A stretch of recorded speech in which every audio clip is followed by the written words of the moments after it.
Well, welcome back to Handy Andy. I've been really depressed the last couple of days, stuff with my mom. But I really need to get these cabinets up so I can get room in this garage to work.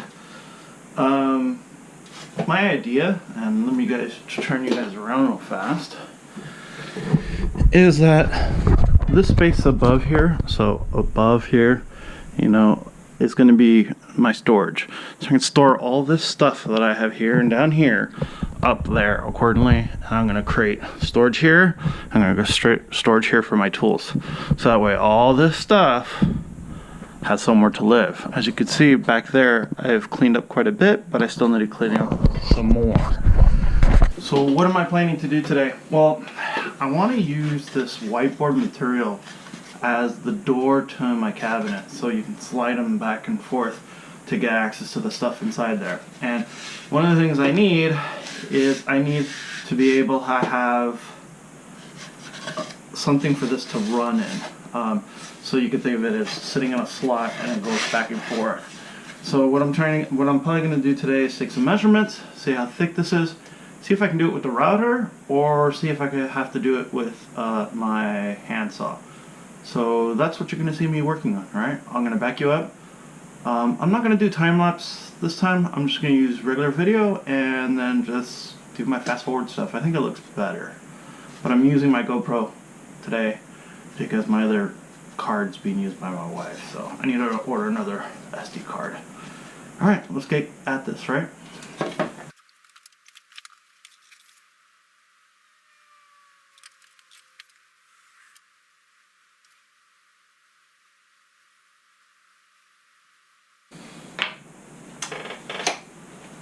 So what I found out right now is that two of these boards is about 3/8.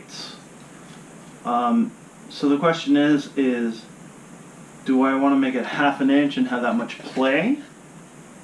So it gives me 1/8 of an inch of play back and forth?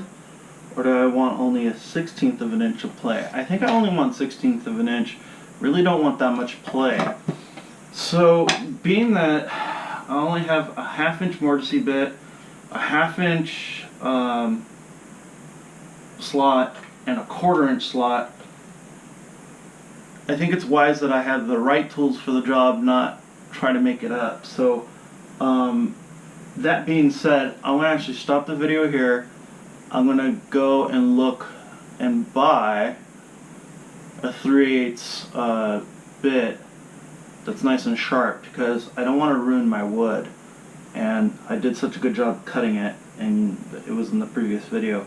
I want to do this right. I am going to use my guide edge. This has a really nice square edge, so I'll be able to get there, just push it along that guide edge and get a really nice clean cut all the way across. And I'd like to do it as one pass, not multiple passes.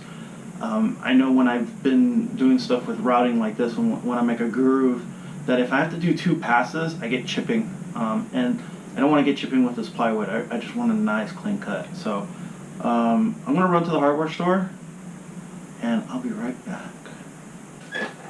Alright, I went to the hardware store. I got a 3/8 by 1 inch straight. I also got some organizing tools, so I'm going to get a piece of scrap wood and check this out. Now, one thing I need to do is, let me show you here with the not a scrap piece, a sidewall. So this is the plywood I'm going to be using. It's quite thick. It's close to 3/4 of an inch thick. So the idea here is that this will run inside here like this, across. So across like this. So I want to groove. But when I go to put this in and put it together, the problem is that I have to put it in. And if you notice, the way I did it is I put it up and then down into the bottom groove so I can slide, and then it needs some wiggle room up here. So the top has to be a deeper groove than the bottom. So I'm looking at the bottom to be 1/8 of an inch or a little bigger than 1/8 of an inch to 1/4 inch, with the top being double that. So if I can make the bottom 1/8 of an inch and then the top can be 1/4 inch, or a little like 1/4 inch and then a 1/2 inch. So I have to measure that out, and that's what you're going to be seeing me doing, and then testing it on some plywood that I have laying around here. All right.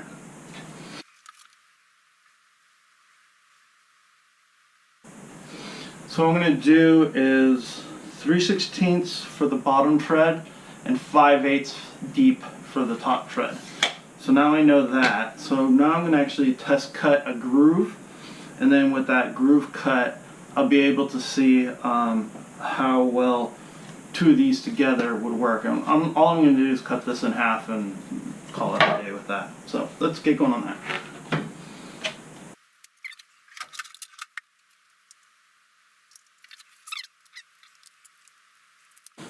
And see guys, this is what I'm talking about. It's just a carbide tip, 5/8. I'm going to be using that, and it should work fine.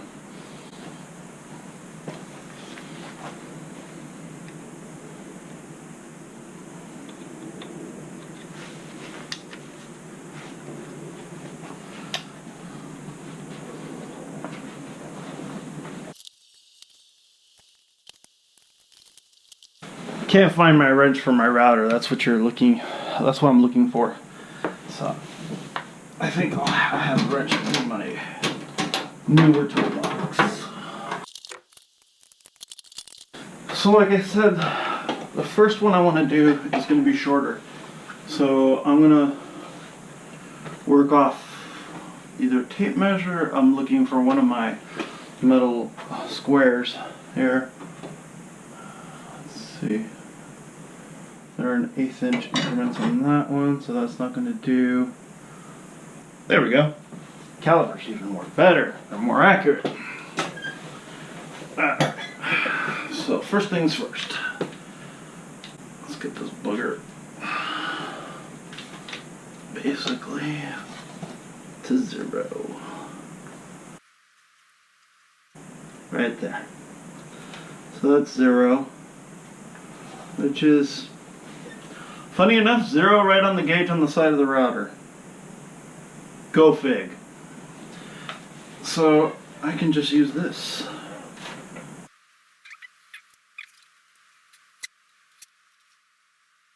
Pretty much there.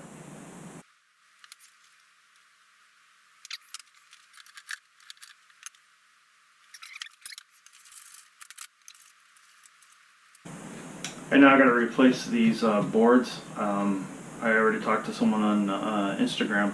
I'm gonna replace these by hand, a design, and then what I'm planning to do is make them out of sturdier wood, like an oak, not this particle board, and then replace them.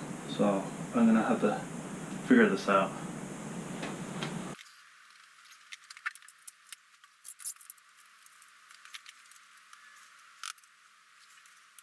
Perfect. So what I'm planning to do is I'm going to put this here, and I'm going to run it across the edge and create that first side groove, and then we'll see how that fits. Let me get my PPE, and we'll be good to go.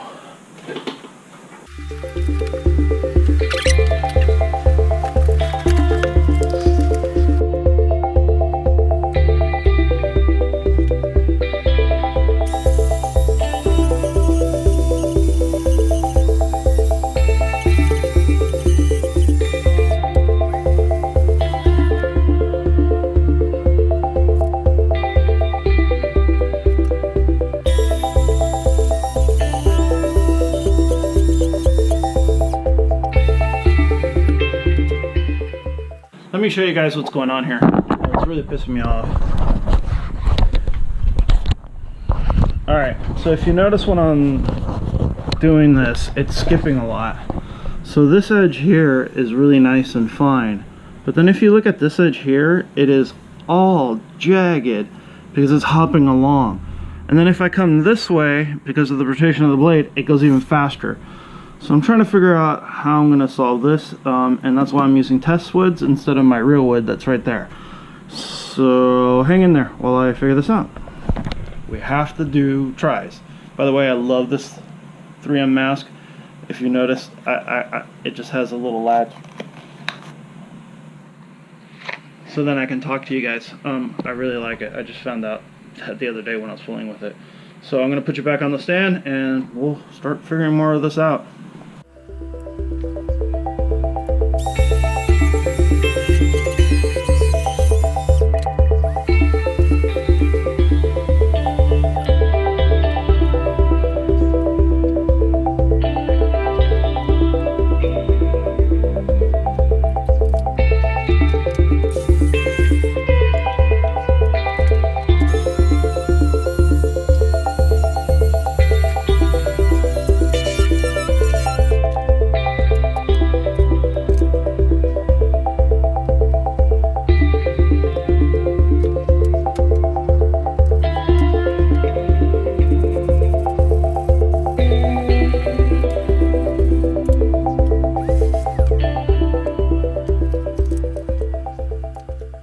I think I found my solution. I don't know if you guys saw what I did.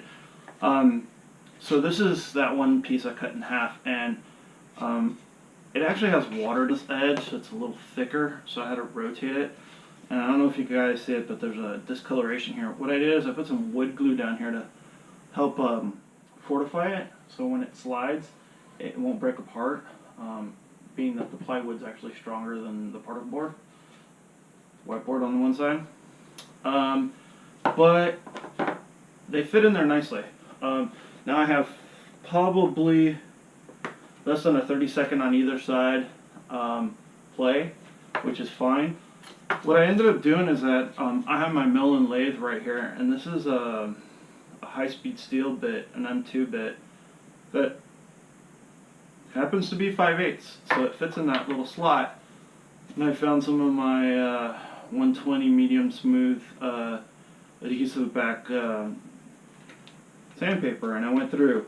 Now this is the side where I tested going this direction. I started this direction, flipped it to this direction, and it looks a lot better. So it looks like that's what I'm going to do. Funny enough, I like the spacing right here. I was worried about it chipping, but we haven't tried it on that wood yet, so we'll have to see. So I'm kind of hesitant, but we gotta do it, right? So let's do it. Yeah, it's half an inch is what I wanted to see.